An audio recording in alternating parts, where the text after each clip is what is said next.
தெய்வம் நீ என்று உணர் யூடியூப் சேனல் உங்களை அன்புடன் வரவேற்கிறது.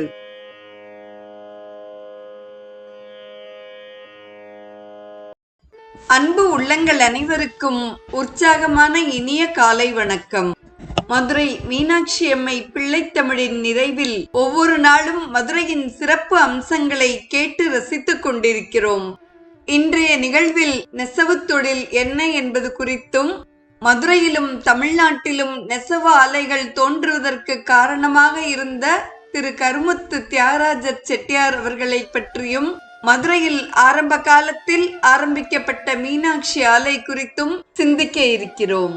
நெசவு தொழில்நுட்பம் இது மக்கள் பயன்படுத்தும் உடுத்தும் உடையான ஆடை, படுக்கை விரிப்பான பாய், கம்பளம் மற்றும் சாக்கு உற்பத்தி செய்வதற்கு உதவும் நுட்பமாகும். ஒவ்வொரு தொழிலிலும் அதன் மூலப்பொருட்கள் அதிகமாக கிடைக்கும் பகுதிகளில் புகழ் பெற்றிருக்கும். பஞ்சு உற்பத்தி, விசைத்தறி பயன்பாடு, சாயமிடல் போன்ற செயல்பாட்டு நுட்பங்கள் நெசவு தொழில்நுட்பத்தில் அடங்கும். இது ஒரு பழந்தமிழர் தொழில்நுட்பமாகும். நெசவு தொழில்நுட்பத்தை ஒரு கலையாகவே தமிழர்கள் பாவித்து பின்பற்றி வந்துள்ளனர். பருத்தியிலிருந்து நூல் நூற்றலையும் கைத்தறியையும் தையலையும் பண்டை காலம் தொட்டே தமிழர் அறிந்திருந்தனர். தமிழர்கள் இத்துறையில் கொண்ட தொழில்நுட்பத்தையும் ஈடுபாட்டையும் தமிழர் நெசவுக்கலை குறிக்கின்றது.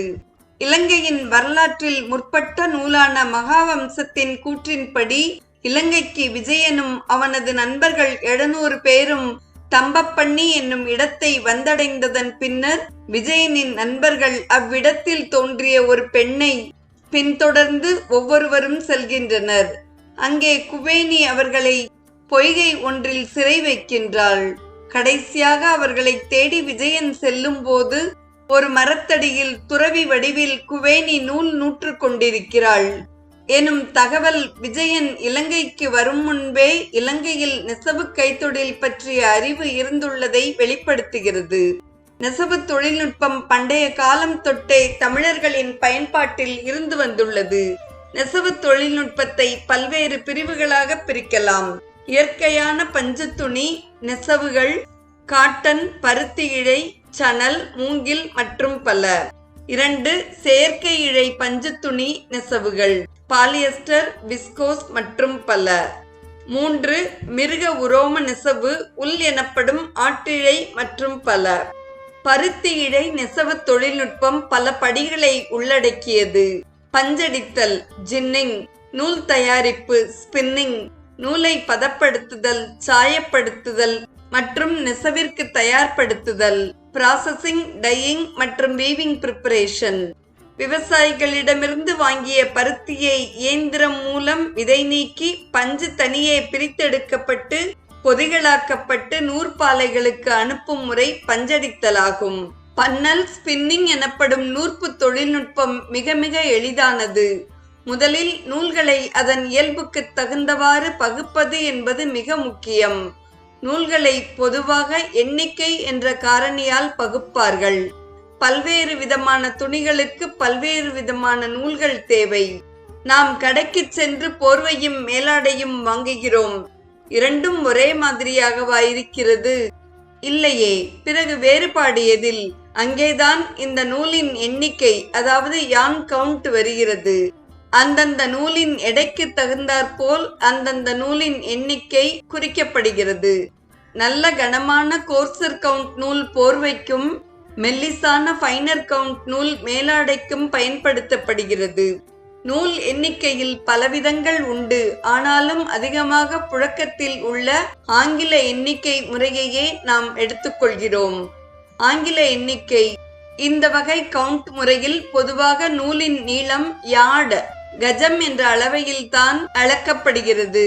1 மீட்டர் என்பது 1.09 யார்டு என்று அளக்கப்படுகிறது. அதேபோல் நூலின் எடை பவுண்ட் என்னும் அளவையில் தான் குறிப்பிடப்படுகிறது. 1 கிலோகிராமிற்கு 2.2 பவுண்ட் சமமாக உள்ளது. ஆக 1 பவுண்ட் நூலை எடுத்து எடை போட்டு அதில் எத்துணை 840 யார்டு நீளமுள்ள நூல்கள் இருக்கிறதோ அதுவே அந்நூலின் கவுண்ட். இன்னும் விரிவாக சொன்னால் 10 என்பது ஒரு நூலின் கவுண்ட் என்றால் அதே நூலை ஒரு பவுண்ட் எடுத்து நீளத்தை அளந்தோமானால் மொத்த நீளம் 8400 யார்ட்ஸாக இருக்கும். நெசவு தொழில் அறிமுகத்தை தொடர்ந்து மதுரையில் நிறுவப்பட்ட நெசவு தொழிற்சாலைகள் குறித்து சிந்திப்போம். சௌராஷ்டிரா மக்களின் பங்கு ஒரு பங்கு என்றால் நகரத்தார் சமூகத்தினர் மிகச் சிறுபான்மையோர் ஆயினும் உலகளாவிய முறையில் பல்வேறு அறங்களை செய்தவர்கள், பல வகை தொழில்துறைகளிலும் ஈடுபாடு உள்ளவர்கள். சாதனையாளர்களின் வாழ்க்கை வரலாறுகளை இளம் தலைமுறையினர் உட்பட அனைவருமே தெரிந்து கொள்ள வேண்டும். இதில் பெரும் பங்கு ஆற்றியவர்கள் அரசர் அண்ணாமலையார், வள்ளல் அழகப்பர் மற்றும் கலைத்தந்தை கருமுத்து தியாகராஜர் ஆகியோர் ஆவார்கள். தியாகராஜருடைய 9வது வயதிலேயே அவருடைய தந்தை காலமானார். கொழும்பில் இருந்த சகோதரர்கள் தியாகராஜரை வரவழைத்து தங்கள் கவனிப்பிலே அங்கேயே படிக்க வைக்க கருதினார்கள். தாதாபாய் நவ்ரோஜி லண்டனில் இருந்த இந்தியர்களின் துன்பங்களை கண்டு பொறுக்காமல் பத்திரிகைகளில் எழுதியும் கூட்டங்களில் பேசியும் இந்தியரின் நலன் காக்க போர் தொடுத்தார். பிரிட்டிஷ் நாடாளுமன்ற தேர்தலில் போட்டியிட்டு வெற்றி பெற்ற முதல் இந்தியராக புகழ் பெற்றவரும் அவரே. இந்தியாவின் குரல் என்ற பத்திரிகையை நடத்தினார். நாங்கள் பிச்சை கேட்கவில்லை, உரிமையை கேட்கிறோம் என சுதந்திர முழக்கம் செய்தார். அத்தகைய வீரர் தியாகசீலர் தாதாபாய் தியாகராஜரின் உள்ளத்தை கவர்ந்தார். அதனால் அவருக்கு தம்முடைய ஆங்கில தொகுப்பு நூலை சமர்ப்பணம் செய்து அன்பை புலப்படுத்தினார் தியாகராஜர். Indian emigrant on Ceylon estates என்னும் தலைப்பில் 3 விளக்க நூல்களை தொடர்ந்து எழுதி தோட்டத்தில் கால்களும் கைகளும் சோர்ந்து உயிருக்கு மன்றாடி உழன்ற அப்பாவிகளை சுட்டிக்காட்டினார் தியாகராஜர். அவற்றை அச்சிட்டு அரசு அதிகார வர்க்கத்தினருக்கும் அரசியல் தலைவர்களுக்கும் அனுப்பி நாடெங்கும் சிந்தனை பொறிபறக்க செய்தார் தியாகராஜர். தொடர்ந்து 1920 மறுபடியும் மதுரைக்கு வந்தார். ஏற்கனவே தம் குடும்பத்தாருக்கு இருந்த வணிகத்தை வலுப்படுத்த முற்பட்டார். ஹார்வி ஆலையின் அருகில் சின்னசாமி பிள்ளையின் பங்களாவை வாடகைக்கு எடுத்துக்கொண்டார். ஜவுளி வியாபாரத்தில் ஈடுபட விரும்பினார். ஆனால் போதிய முதலீடு இருந்தால்தான் பெரிய நிறுவனங்களோடு போட்டியிட்டு வெற்றி காண முடியும். எனவே பிரபலமாய் இருந்த கருமுத்து என்னும் தம் குடும்ப பெயரை பின்புலமாக கொண்டு நிறுவனம் தொடங்கலாம் என திட்டமிட்டார். 250 ஆண்டுகளாக அயல் நாட்டிலும் உள்நாட்டிலும் துணி உற்பத்தி தொழில் அடைந்திருந்த வரலாற்றை நுட்பமாக ஆராய்ந்தார். கல்யாண்ஜி ராம்ஜி என்னும் குஜராத்திக்காரர் மதுரையில் மீனாட்சி ஆலையை தொடங்க முன்வந்தார். அதில் தியாகராயருக்கு அக்கறை ஏற்பட்டது. மதுரையில் இருந்த கல்யாண்ஜி ராம்ஜியால் ஆலையை வளர்ச்சியடைய செய்ய இயலாததால் அதன் ஆரம்ப நிலையிலேயே அந்த ஆலையை உருவாக்கும் பொறுப்பை தியாகராஜர் மேற்கொண்டார். மீனாட்சி நூற்பாலை தோன்றிவிட்டது. என்றாலும் பங்குதாரர்களை சேர்க்கவும், முதலீட்டை பெருக்கவும், பருத்தி கொள்முதல் செய்யவும், எந்திரங்களால் நூற்கவும் தியாகராஜர் பட்ட பாடு, ஆரம்ப கால தொல்லைகள் அனைத்தும் நீண்ட சோக வரலாறு. எண்ணி பார்க்க இயலாதவை. ஏதோ ஒரு உத்வேகம் அவரை செயல்படுத்தி கொண்டே இருந்தது என்று கூற வேண்டும். தியாகராஜரின் துணிவும் பொறுமையும் ஆற்றலும் அவருக்கு தக்க துணை புரிந்திருக்கின்றன. எதற்கும் எப்பொழுதும் கலங்காமல் கால வெள்ளத்தில் எதிர்நீச்சலிலே வளர்ந்திருக்கிறார். ஆலையின் நுட்பம் முழுமையும் நன்கு அறிந்தவர் அவர். அவ்வப்போது தொழிலாளர் பிரச்சனைகளாலும் வேலை நிறுத்தங்களாலும் பல நஷ்டங்கள் ஏற்பட்டிருக்கின்றன. என்றாலும் அவற்றையெல்லாம் ஏற்று கஷ்டப்பட்டு மில்லை நடத்தி வந்திருக்கிறார். எனினும் அவருக்கு அப்போதும் பண கஷ்டம் தீர்ந்த பாடில்லை. மாபெரும் உலகப் போரில் எல்லாவற்றிலும் தட்டுப்பாடு ஏற்பட்டு விட்டது. பர்மா மலேயாவும் அடைபட்டு விட்டது. அப்பொழுது ஆலையின் பங்குதாரர்கள் பலர் தங்களுடைய பணத்தை திருப்பி கேட்க தொடங்கினர். நெருக்கடியான அந்த நிலையில் தியாகராஜருக்கு ஒன்றும் புலப்படவில்லை. ஆர்வி மில்காரர்களிடம் மீனாட்சி ஆலையை அப்படியே ஒப்படைத்துவிட தீர்மானித்து விலையும் பேசிவிட்டார். பத்திரங்கள் முதலானவற்றை காரில் அள்ளி போட்டுக்கொண்டு அவசர அவசரமாக புறப்பட்டு விட்டார். அப்பொழுது சுப்பிரமணியபுரம் ரயில்வே கேட் மூடப்பட்டு இருந்தது. நீண்ட நேரமாக கேட் திறக்கப்படவில்லை. காரை திருப்பச் சொல்லி ஆலைக்கு திரும்பிக் கொண்டிருந்தார்.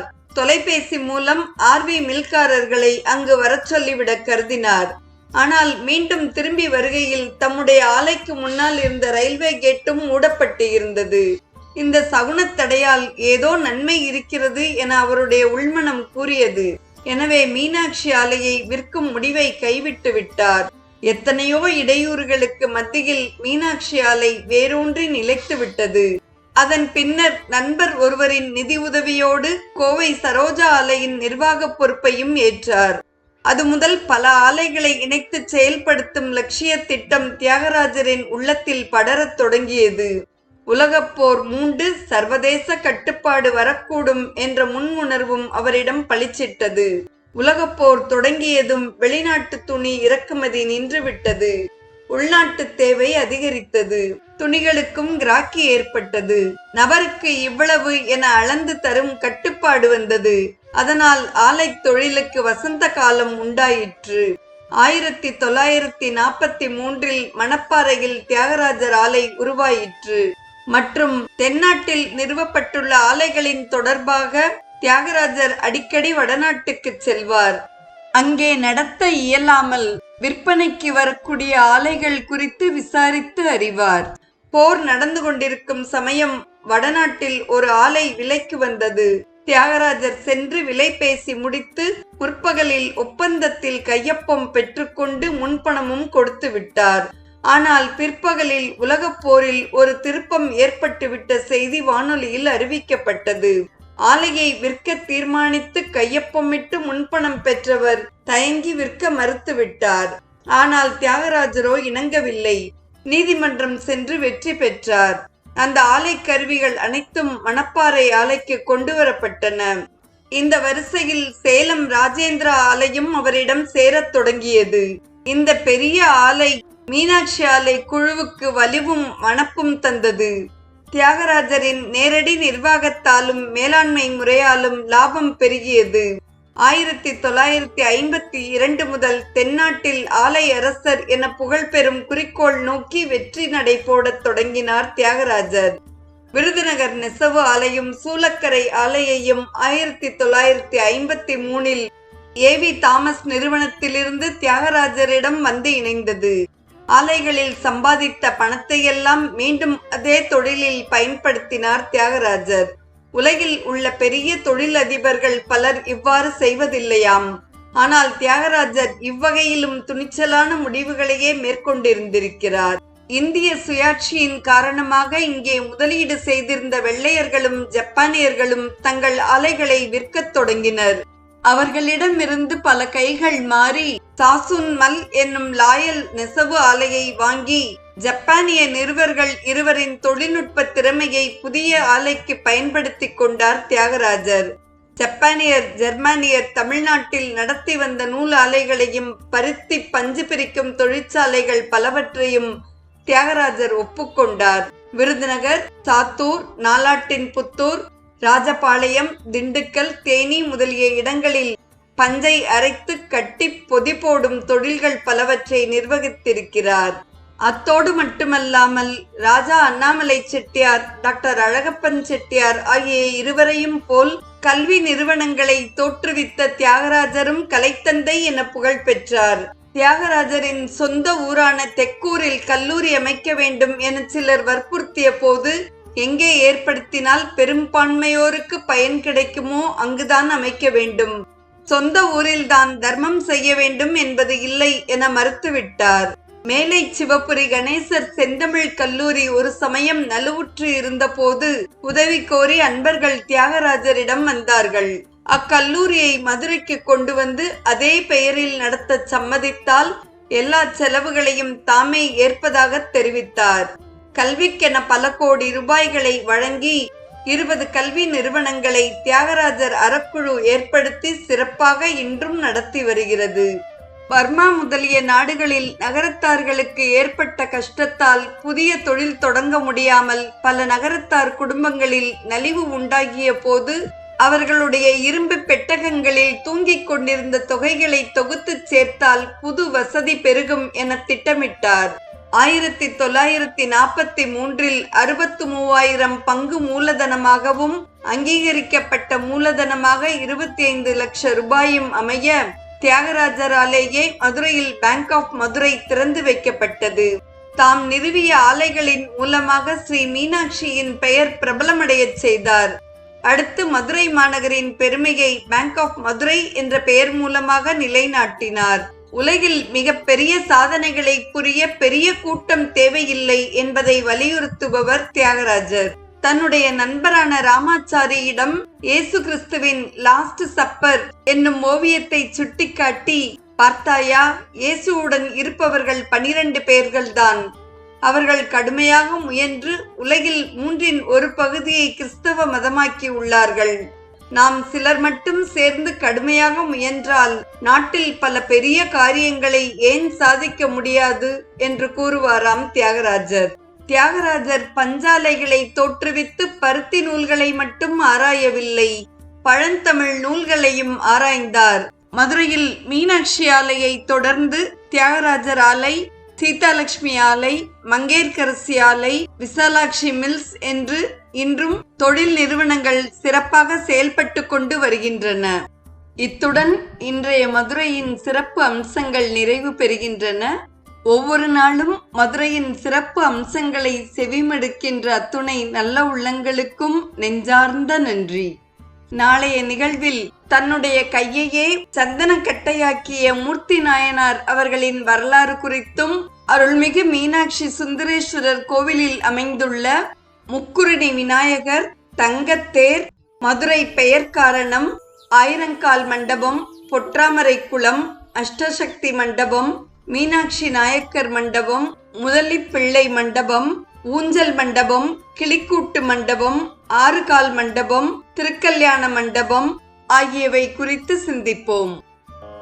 தெய்வம் நீ என்று உணர் யூடியூப் சேனலை கேட்டு மகிழ்ந்த நீங்கள் உங்கள் நட்பு வட்டத்திற்கும் பகிர்ந்து தொடர்ந்து உங்களது நல்ல ஆதரவினை சப்ஸ்கிரைப் செய்து வழங்குமாறு அன்புடன் வேண்டுவது உங்கள் அன்பின் விசாலம்.